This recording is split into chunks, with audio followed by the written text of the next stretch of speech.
सामाजिक विज्ञान पाठ 7 कक्षा 10 10वीं भूगोल समकालीन भारत चैप्टर 7 राष्ट्रीय अर्थव्यवस्था की जीवन रेखाएं। हमारे चैनल पर आपको मिलेंगे कक्षा 9 से 12 तक सभी विषयों के नोट्स, जिन्हें इंदौर के अनुभवी शिक्षकों द्वारा तैयार किया गया है। तो जल्दी से हमारे चैनल को सब्सक्राइब करें। किसी भी प्रकार की शिकायत या सुझाव के लिए कमेंट करें। हमारे चैनल को सर्च करें @GKCS के द्वारा। धन्यवाद। निम्नलिखित प्रश्नों के उत्तर लगभग 30 शब्दों में दीजिए। प्रश्न 1, सड़क मार्गों की कोई 3 खूबियां बताइए। उत्तर, सड़क मार्गों के गुण निम्न है। 1, निर्माण लागत के मामले में वे रेलवे से सस्ते हैं। 2, सड़कें विच्छेदित और लहरदार भूमि क्षेत्रों और खड़ी पहाड़ियों से होकर गुजर सकती हैं। 3, वे किफ़ायती हैं क्योंकि लोडिंग लागत कम है और घर घर सेवा का लाभ उठाया जा सकता है। प्रश्न 2, रेल परिवहन कहाँ और क्यों परिवहन का सबसे सुविधाजनक साधन है। उत्तर, उत्तरी मैदानी इलाकों में रेल परिवहन परिवहन का सबसे सुविधाजनक साधन है। ऐसा इसलिए है क्योंकि इस क्षेत्र में विशाल स्तर की भूमि है जो ट्रैक बिछाने के लिए अच्छी है और विशाल आबादी और उच्च कृषि उत्पादकता है, जो रेल परिवहन को एक लाभदायक उद्यम बनाती है। प्रश्न 3, सीमा सड़कों का क्या महत्व है। उत्तर, सीमा सड़कें रणनीतिक रूप से महत्वपूर्ण हैं क्योंकि वे उत्तरी और उत्तर पूर्वी सीमा क्षेत्रों जैसे कठिन इलाकों तक पहुंच में सुधार करती हैं। प्रश्न 4, व्यापार से क्या तात्पर्य है। अंतर्राष्ट्रीय और स्थानीय व्यापार में क्या अंतर है। उत्तर, व्यापार आर्थिक लाभ के लिए क्षेत्रों के बीच वस्तुओं और सेवाओं की आवाजाही है।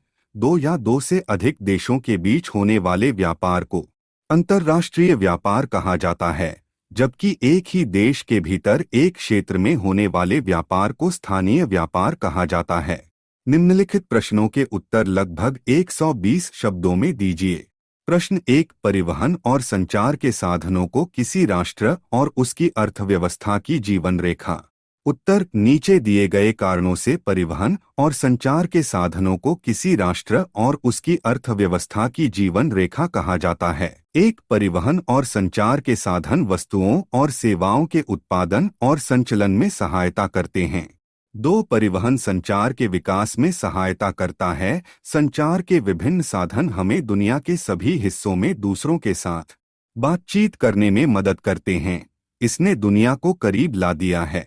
3, रेलवे जैसे परिवहन हमें व्यापार, दर्शनीय स्थलों की यात्रा, तीर्थयात्रा और लंबी दूरी तक माल के परिवहन जैसी विभिन्न गतिविधियों के संचालन में मदद करते हैं। 4, पाइपलाइनों का उपयोग कच्चे तेल और प्राकृतिक गैस को रिफाइनरियों और कारखानों तक पहुंचाने के लिए किया जाता है।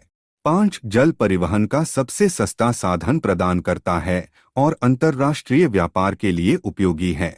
6, हवाई परिवहन परिवहन का सबसे तेज, सबसे आरामदायक साधन प्रदान करता है। इस प्रकार यह स्पष्ट है कि परिवहन और संचार के कई फायदे हैं। इनका मतलब देश के विकास में मदद करना है, इसलिए उन्हें किसी राष्ट्र और उसकी अर्थव्यवस्था की जीवन रेखा कहा जाता है। प्रश्न 2, पिछले 15 वर्षों में अंतर्राष्ट्रीय व्यापार की बदलती प्रकृति पर एक नोट लिखिए। उत्तर, पिछले 15 वर्षों में भारत के लिए अंतर्राष्ट्रीय व्यापार की बदलती प्रकृति प्रभावशाली रही है। सूचना और ज्ञान का आदान प्रदान वस्तुओं और वस्तुओं के आदान प्रदान से आगे निकल गया है। अपने उन्नत सॉफ्टवेयर ज्ञान और सूचना प्रौद्योगिकी के क्षेत्र में उत्कृष्टता के माध्यम से भारत अंतर्राष्ट्रीय स्तर पर एक व्यवहार्य दावेदार के रूप में उभरा है और इसके माध्यम से बड़ी मात्रा में विदेशी मुद्रा अर्जित कर रहा है। पर्यटन ने भी अंतर्राष्ट्रीय व्यापार में भारत की उन्नत स्थिति में योगदान दिया है। 2004 में 2003 की तुलना में विदेशी पर्यटकों के आगमन में 23.5% की वृद्धि हुई थी। इस प्रकार भारत के लिए अंतर्राष्ट्रीय व्यापार में पिछले 15 वर्षों में एक उल्लेखनीय परिवर्तन आया है। बहुविकल्पीय प्रश्न 1, निम्नलिखित में से कौन से 2 चरम स्थान पूर्व पश्चिम गलियारे से जुड़े हुए हैं। ए, मुंबई और नागपुर। बी, सिलचर और पोरबंदर। सी, मुंबई और कोलकाता। डी, नागपुर और सिलीगुड़ी। समाधान बी, सिलचर और पोरबंदर। 2, परिवहन का कौन सा तरीका ट्रांसशिपमेंट घाटे और देरी को कम करता है। ए रेलवे, बी सड़क मार्ग, सी पाइपलाइन, डी जलमार्ग। समाधान सी पाइपलाइन। 3 निम्नलिखित में से कौन सा राज्य हजीरा विजयपुरा जगदीशपुर पाइपलाइन से जुड़ा नहीं है? ए मध्य प्रदेश, बी महाराष्ट्र, सी गुजरात, डी उत्तर प्रदेश। समाधान बी महाराष्ट्र। 4 निम्नलिखित में से कौन सा बंदरगाह पूर्वी तट पर सबसे गहरा भूमि से घिरा और अच्छी तरह से संरक्षित बंदरगाह है? ए चेन्नई, बी पारादीप, सी तूतीकोरिन, डी विशाखापत्तनम। समाधान डी विशाखापत्तनम। 5 निम्नलिखित में से कौन सा भारत में परिवहन का सबसे महत्वपूर्ण साधन है? ए पाइपलाइन, बी रेलवे, सी रोडवेज, डी एयरवेज। समाधान बी रेलवे। 6 निम्नलिखित में से कौन सा शब्द 2 या 2 से अधिक देशों के बीच व्यापार का वर्णन करने के लिए उपयोग किया जाता है? ए आंतरिक व्यापार, बी अंतर्राष्ट्रीय व्यापार, सी बाहरी व्यापार, डी स्थानीय व्यापार। समाधान बी अंतर्राष्ट्रीय व्यापार। प्रश्नोत्तरी ड्राइव। 1 उत्तर दक्षिण गलियारे का उत्तरी टर्मिनल। उत्तर श्रीनगर। 2 राष्ट्रीय राजमार्ग संख्या 2 का नाम। उत्तर ग्रैंड ट्रंक रोड। 3 दक्षिणी रेलवे जोन का मुख्यालय। उत्तर चेन्नई। 4 से 1 676 मीटर की ट्रैक चौड़ाई वाला रेल गेज। उत्तर ब्रॉड गेज। 5 राष्ट्रीय राजमार्ग संख्या 7 का दक्षिणी टर्मिनल। उत्तर कन्याकुमारी। 6 एक नदी बंदरगाह।